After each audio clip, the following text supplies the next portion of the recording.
Boa tarde, galerinha do quinto ano. Vamos iniciar aqui a nossa aula de sexta-feira, 4 de setembro de 2020, com a aula de ciências, certo? Vamos lá. O que está dizendo o nosso cronograma? Primeiro passo, peça ao aluno que leia o texto Respiração, Captação de Oxigênio das páginas 4 à página 7. Então vamos lá, na aula de ciências, das páginas 4 às páginas 7.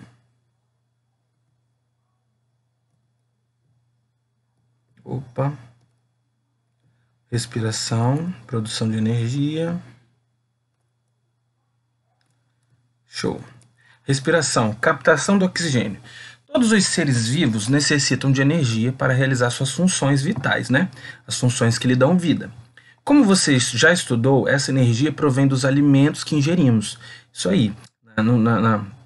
Na apostila passada, vocês viram como que é importante nós ingerirmos alimentos saudáveis, né? Vários tipos de fontes, né, de energia, alimentos energia essa que nos dá vida, certo?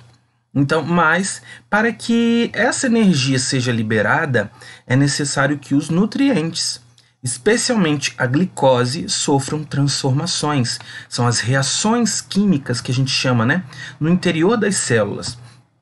Um dos gases presentes no ar é o oxigênio, indispensável para a respiração. Quando esse gás entra em nosso corpo, ele ajuda a fornecer energia para que as células realizem suas funções. Então, quando esse gás, um dos gases presentes no ar é o oxigênio. Esse ar que a gente respira é o oxigênio, certo? Ele é indispensável para a gente respirar. Se você ficar sem respirar, você acaba morrendo, certo? Então, quando esse gás, ele entra, quando ele entra no nosso corpo, ele ajuda a fornecer energia para que as células realizem as suas funções, as células dentro do nosso corpo. Então, vamos lá, Glicose, que são os nutrientes dos alimentos, mais o oxigênio do ar é igual a gás carbônico mais água, que é igual a mais a energia. Então, quando eu junto o ar que a gente respira com os nutrientes dos alimentos que nós comemos, né, que está dentro do nosso corpo, o que vai gerar aí, então? Gera gás carbônico, água e energia, ok? Esse esquema simplificado das reações químicas que liberam energia das células. Tanto é que se você inspira oxigênio, você libera gás carbônico, já não é oxigênio mais, porque contato com as células ele se transformou, houve reações químicas, certo? Então perceba que no fim do processo, além da energia, também ocorre a produção de gás carbônico e água. Então quando expiramos, né? Quando expiramos, no caso, respirar, expirar. Quando expiramos, o gás oxigênio é liberado para o ambiente, juntamente com a água, que é liberada na forma de vapor. Então, quando você libera a respiração, respirei, agora eu vou expirar. Eu estou expirando o oxigênio junto da água. Professor, mas eu não estou expelindo água. Eu estou expelindo a água em forma de vapor. Lembra ano passado, quando nós estudamos sobre no caso sobre a água no seu estado líquido, sólido e gasoso? No seu estado gasoso é aquela partezinha, né, tipo uma fumacinha. Não quer dizer que vai sair fumacinha da sua boca, mas o que eu estou querendo dizer é que quando você expira o oxigênio que você inspirou, você está expelindo o gás oxigênio junto da água em formato de vapor. Então, nós bebemos água e comemos algumas vezes por dia. No entanto, respiramos o tempo todo. Então, água e comida a gente bebe, a gente ingere, né, em alguns momentos do dia. Agora, a respiração é o tempo inteiro. Sabe por que isso é necessário? Porque precisamos de energia. Você já percebeu que quando respira próximo a um espelho, formam-se gotículas? Isso é sinal de que o corpo humano libera água na respiração. Se você pegar o espelho e respirar ali forte, ele embaça, e se você continuar, de repente forma até algumas gotículas, ou seja, gotículas de água, né? Ou seja, quando você expira, né, você está liberando água também. Nós gastamos energia o tempo todo, ó, ao brincar, ao ler e até mesmo ao dormir. Então vamos ver os órgãos do sistema respiratório. Vamos lá. O sistema respiratório desempenha as importantes funções de captar o oxigênio do ar e eliminar o gás carbônico e água. Então, qual que é a função do sistema respiratório? Ele tem a função de captar o oxigênio e eliminar o gás carbônico e a água. Certo? Acompanhe as funções dos principais órgãos que compõem esse sistema e entenda como é o trajeto do ar do nariz aos pulmões. Olha aí, como que é o trajeto do ar? Ó, nós temos as fossas nasais, né, ali pertinho do nariz, né? Em seguida vem a faringe. Aí vem, né, aqui o epiglote, logo mais abaixo a laringe. Aí vem logo a traqueia, os brônquios, tanto do lado de cá, né, quanto do lado de cá. Do lado de cá está escondido, né? Por quê? Do lado, na verdade, é porque o brônquio, ele é dentro do pulmão. Aqui esse pulmão, ó, que são essas duas partes, são os pulmões, tá? Pulmão direito e pulmão esquerdo. Nesse pulmão aqui, não é que ele está aberto, é que ele foi, né, ilustrado como que é o interior do pulmão, mas ele fica assim, ó, todo tapadinho. Por dentro do pulmão nós temos os brônquios, tá vendo? E abaixo dos pulmões nós temos o diafragma, tá bom? Tudo isso aqui faz parte, é necessário para a nossa respiração. Então vamos lá. O ar entra pelas fossas nasais, duas cavidades existentes no nariz, ó, são as fossas nasais. Há pequenos pelos e um material gelatinoso, o muco, que limpam o ar, retendo o pó e outras partículas. Por isso que nós temos pelo no nariz, por isso que às vezes dá melequinha, tem que ficar limpando. Por quê? É responsável de estar filtrando esse ar, né? No nariz, portanto, o ar é filtrado, olha lá, ó, filtrado, umedecido e aquecido antes de seguir para faringe, que é o próximo passo aqui, ó, na faringe. Então o ar ele não entra de qualquer forma na gente, né, no nosso corpo. Antes de vir pela faringe, o ar ele é filtrado nas fossas nasais, ele é limpo, né, digamos assim. E por isso que nós temos pelo, é claro que a gente tem que, né, limpar direitinho e tal. Por isso que nós temos pelo e às vezes acaba gerando a mucose, né, a própria melequinha, né. Aqui, ó, tava olhando lá em cima, mas aqui também tem a figura, ó. Fossas nasais e a faringe. O ar também pode entrar pela boca. Ó, o ar também pode entrar pela boca. Mas essa ação não pode virar um hábito. A gente precisa ter o hábito de respirar pelo nariz e não pela boca. Por quê? Porque o nariz, pessoal, ele vai filtrar esse ar, como eu falei. Agora, quem respira pela boca com frequência pode ter problemas dentários, musculares e dificuldades para dormir. Procure um médico caso isso ocorra. Porque você não pode só respirar pela boca na hora de dormir. Aliás, em momento nenhum. Você tem que respirar pelo nariz. Inspira, respira. Você pode até soltar pela boca. Agora, respirar, né? Inspirar somente pelo nariz. Nós vamos até qual página mesmo? Deixa eu ver aqui. Da página 4 à página 7. Estamos na 6. Vamos lá. A faringe é o canal que conduz o ar até a laringe. Na laringe ficam as pregas vocais, onde sai a nossa fala. Estruturas responsáveis pela produção de sons. Na laringe, o ar passa pela traqueia. Ó, a traqueia aqui. Órgão em formato de tubo que apresenta diversos cílios. A combinação dos cílios com o muco ajuda a umedecer, filtrar e aquecer o ar.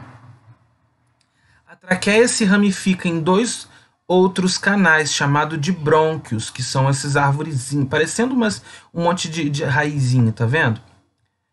Que conduzem o ar até os pulmões. Já nos pulmões, os brônquios se ramificam em milhares de tubos finos, chamados de bronquíolos. Os brônquios são esses mais grossinhos, tá vendo? As raizinhas que eu falei, que parece uma raizinha, é um monte de tubos fininhos que a gente chama de bronquíolos. Lembre-se, a epiglote fica na laringe, perdão, e funciona como uma tampa, impedindo que os alimentos entrem na traqueia e cheguem aos pulmões, né? Esse epiglote que fica lá no fundo da garganta, tá vendo? Que a gente faz o barulhinho, aquilo lá ele serve. Não vou abrir a boca para vocês, mas se você abrir a boca, você vai ver o epiglote lá no final. Ele serve como uma tampa, né? Que aí quando você está comendo, ele meio que tampa aonde para poder o alimento não ir pro pulmão. Às vezes acontece da gente engasgar e sair pelo nariz, né? Mas isso é perigoso. A ramificação que ocorre desde a traqueia até o fim dos pulmões lembra uma árvore com seus galhos, como eu falei, ó, lembra um monte de galhozinho, né? Um monte de raizinha. Por isso, esse conjunto de tubos é chamado de árvore brônquica. Na ponta das ramificações existem pequenos sacos formados por uma fina membrana revestida de vasos sanguíneos chamados de alvéolos pulmonares. Olha aqui. O ar rico em oxigênio que fica aos alvéolos é absorvido pelo sangue para ser conduzido a todas as células do corpo. Ao mesmo tempo, os alvéolos são capazes de absorver do sangue, o gás carbônico e a água que são eliminados. Então, digamos assim, alvéolos pulmonares, eles vão fazer aí, ó, eles vão absorver o sangue, o gás carbônico e a água que vai ser eliminado, certo? Inspiração e expiração, olha lá, ó. Os pulmões são protegidos pela caixa torácica. Abaixo deles há um músculo chamado de diafragma, que é fundamental para a realização dos movimentos da inspiração, expiração, tá? Inspiração é a entrada de ar, expiração é a saída do ar. Analise a seguir a diferença entre os dois movimentos. Deixa eu colocar aqui meu carregador, que minha bateria está acabando.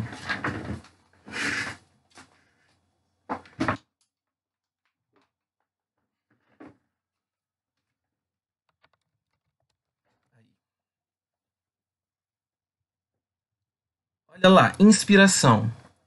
Ar. As costelas levantam e a caixa torácica se expande. O diafragma, que fica aqui embaixo, ele contrai a barriga. Então, eu estou inspirando.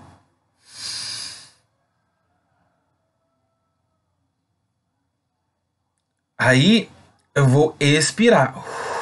As costelas abaixam e a caixa torácica se reduz. O diafragma relaxa e levanta. Então, sempre quando o nosso pulmão estiver cheio de ar, o diafragma ele vai estar baixo. E sempre quando o nosso pulmão estiver vazio, ó, aí o nosso diafragma ele incha, tá certo? Então, o movimento do ar é a entrada, o diafragma contrai e abaixa. Então, na entrada de ar, o diafragma contrai e abaixa. E na saída do ar, o nosso diafragma relaxa e levanta. É o contrário, né? Enquanto que o nosso pulmão tá cheio de ar, tá cheio de ar, o diafragma tá lá baixinho, né? Tá todo contraído, todo baixinho. Agora, quando eu libero esse ar, o pulmão ele esvazia de ar, né? E o diafragma ele relaxa e levanta. E aí, vamos lá, vamos fazer as atividades agora. Número 1, deixa eu ver até quais são as atividades. Em seguida, responda as atividades da página 9, atividades 2, 3 e 4. Se precisar, consulte os textos novamente.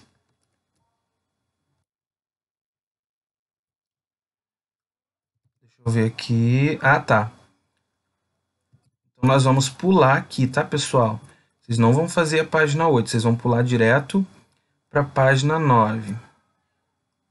Vocês vão fazer só a 2, a 3 e a 4. Vamos lá. Entre os gases que compõem o ar, estão o oxigênio e o gás carbônico em diferentes proporções.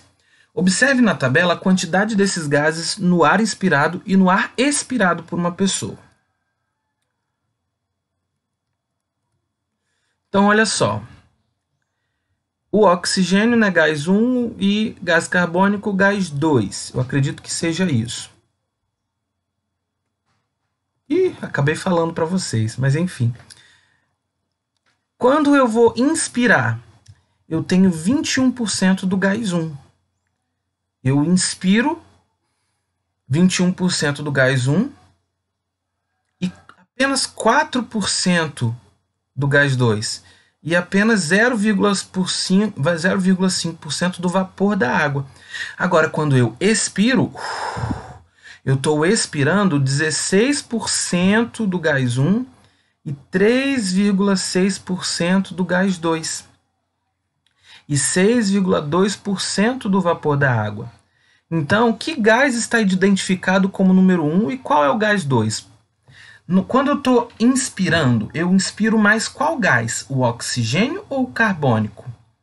Se é o oxigênio, vamos ver lá, ó, compara. Qual que é mais, 21 ou 0,4? E no gás 2, qual é o gás 2? No gás 2, quando eu estou expirando, ó, eu libero mais. O que eu libero mais? Oxigênio ou eu libero mais gás carbônico? Pensa aí. Como você chegou a essa conclusão? Tenta escrever.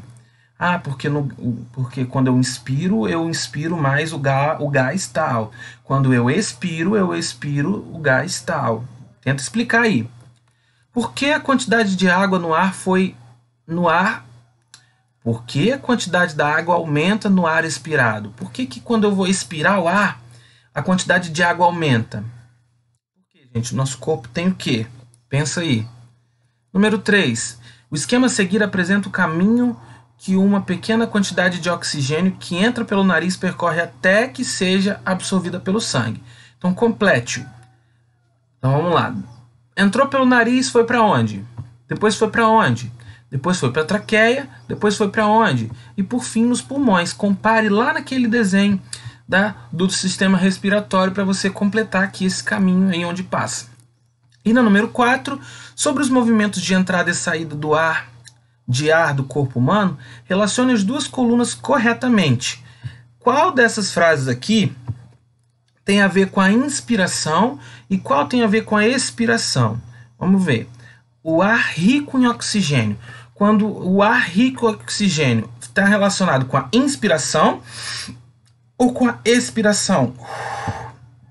O diafragma relaxado, a entrada de ar, o aumento do volume de caixa torácica. Compara isso daqui e coloca A ou B. Volta no texto se for necessário. Ok, pessoal? Qualquer dúvida que vocês tiverem, podem me perguntar no WhatsApp. Valeu!